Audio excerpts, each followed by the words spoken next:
মৰমৰ ছাত্ৰ-ছাত্ৰীসকল, তোমালোকক এই ভিডিঅ'টোত স্বাগতম জনাইছোঁ। এই ভিডিঅ'টোত আমি আলোচনা কৰিম আমি আৰু আমাৰ পৰিৱেশ পাঠ্যপুথিৰ অন্তৰ্গত ১ নং পাঠটো। আৰু পাঠটোৰ নাম হৈছে পৰিয়াল। এতিয়া পৰিয়াল মানেনো কি বুজা? মা, দেউতা, বাই, ভনী, দাদা, ভাইটি সকলো মিলিয়ে হৈছে পৰিয়াল। তেতিয়াহ'লে আমাৰ প্ৰত্যেকৰে নিজৰ নিজৰ পৰিয়াল আছে নহয়নে? আৰু আমি প্ৰত্যেকেই নিজৰ নিজৰ পৰিয়ালৰ পৰাই আমাৰ জীৱনটো আৰম্ভ কৰোঁ।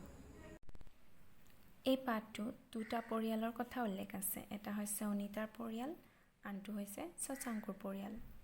অনিতাৰ পৰিয়ালত আছে দেউতা, মা, অনিতা, খুৰা-খুৰী আৰু তেওঁলোকৰ ল'ৰা জিন্তু, ককা, আইতা আৰু পেহী।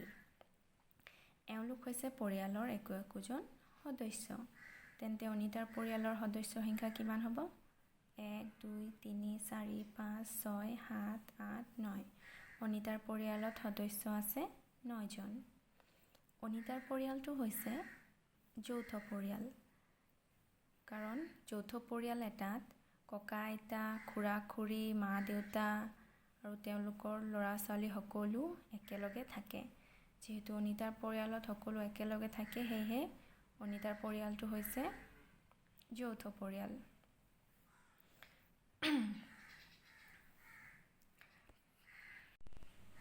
পৰিয়াল এটাত পৰিয়ালৰ জ্যেষ্ঠজনে হৈছে পৰিয়ালৰ মুৰব্বী। পৰিয়ালৰ মুৰব্বীজনে পৰিয়ালটো পৰিচালনা কৰে আৰু পৰিয়ালৰ গুৰুত্বপূৰ্ণ সিদ্ধান্তবোৰ লয়। আৰু আমি পৰিয়ালৰ জ্যেষ্ঠসকলৰ কথা শুনিব লাগে আৰু তেওঁলোকৰ সন্মান কৰিব লাগে। যিহেতু অনিতাৰ পৰিয়ালত জ্যেষ্ঠ ব্যক্তিজন হৈছে ককা। ককা হৈছে অনিতাৰ পৰিয়ালৰ মুৰব্বী। এতিয়া চাওঁ আহা শশাংকুৰ পৰিয়ালটোলৈ। শশাংকুৰ পৰিয়ালত আছে মা, দেউতা আৰু শশাংকু। গতিকে তেওঁলোকৰ পৰিয়ালত সদস্য সংখ্যা কিমান?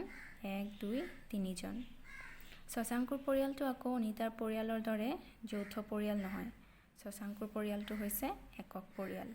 কাৰণ যিবোৰ পৰিয়ালত মা, দেউতা আৰু তেওঁলোকৰ ল'ৰা-ছোৱালীহে থাকে, তেনে পৰিয়ালক কোৱা হয় একক পৰিয়াল।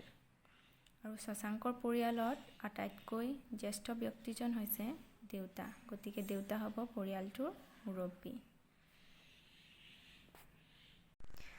তোমালোকে ভিডিঅ'টো চাই পাঠটো পঢ়িবা আৰু পাঠৰ পিছফালে থকা প্ৰশ্নবোৰৰ উত্তৰ কৰিবলৈ যত্ন কৰিবা।